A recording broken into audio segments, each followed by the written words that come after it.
L'école hantée. On connaît tous de vieilles rumeurs d'écoles hantées. Des histoires de sorcières, d'esprits ou encore des crimes qui auraient été perpétrés dans des enceintes scolaires. Transmises d'année en année dans les cours de récréation, ces histoires attisaient nos esprits d'enfants en quête de frissons.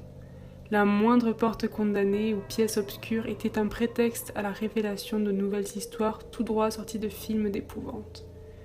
Et comme vous le savez maintenant, le frisson c'était l'obsession de mes deux meilleures amies d'enfance. Et comme si cela ne suffisait pas, elles avaient aussi fortement tendance à être curieuses sur les rumeurs qui circulaient dans notre cours.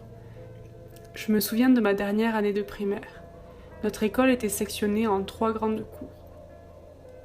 Une réservée au CP, une autre aux élèves de CE1 et CE2, et enfin la dernière cour aux élèves de CM1 et CM2. Cette dernière était la plus grande des 3, et c'était sur ce vaste espace goudronné que résidait l'un des plus grands mystères de mon enfance. Au fond de la cour, une fois que l'on avait passé le terrain de foot, se trouvait une sorte de seconde petite cour dans laquelle nous n'avions pas le droit d'aller en dehors des heures de sport. En effet, cette cour amenait vers un grand préau à l'abri des regards des maîtres et maîtresses, mais aussi vers 3 réserves ou locaux qui semblaient abandonnés. Au premier abord, tout paraissait normal. Après tout, c'était juste des réserves où les professeurs pouvaient stocker le matériel scolaire inutilisé ou des accessoires de sport.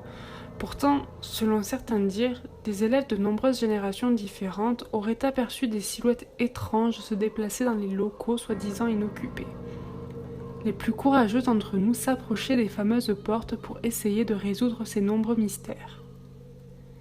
L'histoire que nous entendions le plus était celle d'une sorcière qui aurait fait de la réserve sous le préau son repère. Il était dit que si tu t'approchais suffisamment de la serrure de la porte pour essayer d'observer l'intérieur du local, tu pouvais avoir une faible chance d'apercevoir la dite sorcière.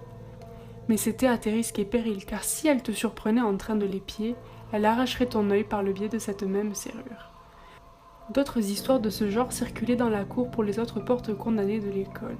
Et puis, il y a un mystère inexplicable, celui de signes étranges que l'on pouvait apercevoir depuis le second préau du fond de la cour. C'est assez difficile à expliquer, mais lorsque l'on se plaçait à un certain endroit sous le préau, on pouvait apercevoir par le biais d'un trou qui faisait à peu près 1 mètre carré des signes dessinés sur un mur qui se trouvait à l'intérieur de la dernière réserve. Alors on aurait très bien pu se dire que c'était des petits voyous qui avaient fait des graffitis en entrant dans le local.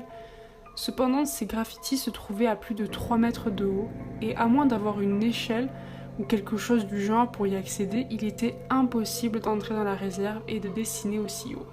Par ailleurs, mes amis qui étaient très intéressés par le surnaturel et certaines pratiques taboues me disaient avoir reconnu des signes sataniques inquiétants sur ces murs. Et puis un jour, tandis qu'on allait avoir cours de sport, notre professeur de l'époque avait ouvert la fameuse porte qui menait à ce mur couvert de signes. Sachant les rumeurs autour de cette pièce, nous nous étions tous rapprochés du local et avons levé le regard pour essayer d'apercevoir les signes. Mais là, rien. Il n'y avait pas le moindre dessin. Nous étions tous complètement effarés en voyant cela.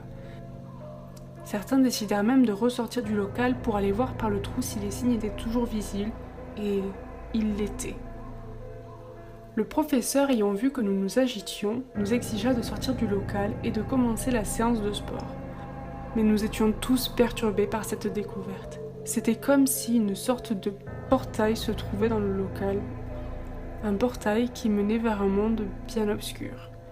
Un peu plus tard ce jour-là, l'un de nos camarades avait dit qu'il allait percer à jour le mystère des signes de la réserve. Sans que nous sachions réellement comment il allait s'y prendre, nous l'avions ignoré sur le moment, encore perplexes de ce que nous avions vu.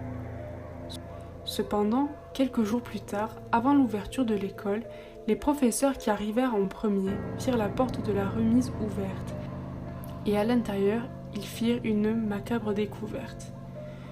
Notre camarade était cloué au mur sur le symbole de l'église de Satan, dessiné avec son propre sang.